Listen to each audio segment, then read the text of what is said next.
ಎಲ್ಲರಿಗೂ ನಮಸ್ಕಾರ. ನಾನಿವತ್ತು ಐಸ್ ಕ್ಯಾಂಡಿ ಮಾಡ್ತಾ ಇದ್ದೀನಿ. ಯಾವುದರಿಂದ ಅಂದರೆ ಸೀಡ್ಲೆಸ್ ದ್ರಾಕ್ಷಿಯಿಂದ. ತುಂಬ ಸುಲಭವಾಗಿ ಮಾಡ್ಬೋದು. ಮನೆಯಲ್ಲಿ ಈ ಥರ ದ್ರಾಕ್ಷಿ ಏನಾದ್ರು ಜಾಸ್ತಿ ತಂದಿದ್ದರೆ ಈ ಥರ ಮಾಡಿಕೊಂಡ್ರೆ, ಬೇಸಿಗೆ ಅಲ್ವಾ ಈಗ, ಐಸ್ ಕ್ಯಾಂಡಿ ತಿನ್ನೋದಕ್ಕೆ ತುಂಬ ಚೆನ್ನಾಗಿರುತ್ತೆ.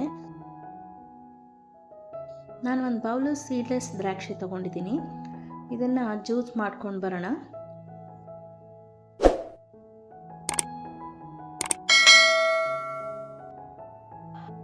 ನೋಡಿ, ಜ್ಯೂಸ್ ರೆಡಿ ಆಯಿತು. ಇದಕ್ಕೆ ಬೇಕಾದರೆ ನೀವು ಸ್ವಲ್ಪ ನೀರು ಮಿಕ್ಸ್ ಮಾಡ್ಕೋಬೋದು. ಇನ್ನೂ ಸ್ವಲ್ಪ ಸಿಹಿ ಜಾಸ್ತಿ ಬೇಕು ಅಂದರೆ ಸಕ್ಕರೆ ಹಾಕ್ಕೋಬೋದು. ನಾನಿಲ್ಲಿ ಸಕ್ಕರೆ ಹಾಕ್ತಾ ಇಲ್ಲ, ದ್ರಾಕ್ಷಿನೇ ತುಂಬ ಸಿಹಿಯಾಗಿದೆ. ಹಾಗಾಗಿ ನಾನಿಲ್ಲಿ ಮೋಲ್ಡಿಗೆ ಡೈರೆಕ್ಟಾಗಿ ಹೀಗೆ ಜ್ಯೂಸನ್ನ ಹಾಕ್ಕೊಳ್ತಾ ಇದ್ದೀನಿ. ಇದನ್ನು 6ರಿಂದ ಒಂದು 7 ಗಂಟೆ ಫ್ರೀಝರಲ್ಲಿಟ್ಟರೆ ಸಾಕು. ಗ್ರೇಪ್ಸ್ ಕ್ಯಾಂಡಿ ರೆಡಿ ಆಗುತ್ತೆ. ಹಣ್ಣುಗಳನ್ನ ಜಾಸ್ತಿ ದಿನ ಈ ಥರ ಜ್ಯೂಸ್ ಮಾಡಿ, ನಿಮಗೆ ಸಕ್ಕರೆ ಬೇಕಾದರೆ ಸಕ್ಕರೆ ಹಾಕ್ಕೊಳ್ಳಿ, ಇಲ್ಲ ಅಂದರೆ ಬರೀ ಜ್ಯೂಸನ್ನೇ ಮೋಲ್ಡಲ್ಲಿ ಹಾಕಿಟ್ಬಿಟ್ರೆ ಕ್ಯಾಂಡಿ.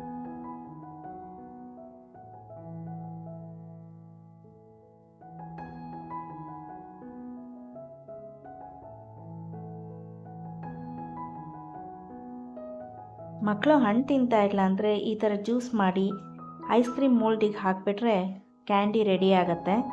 ಮಕ್ಕಳು ಅವಾಗ ಸುಲಭವಾಗಿ ಇಷ್ಟಪಟ್ಟು ತಿಂತಾರೆ ಈ ಥರದ್ದೆಲ್ಲ. ನೋಡಿ, ಫ್ರೀಝರಲ್ಲಿ ಇಡ್ತಾ ಇದ್ದೀನಿ.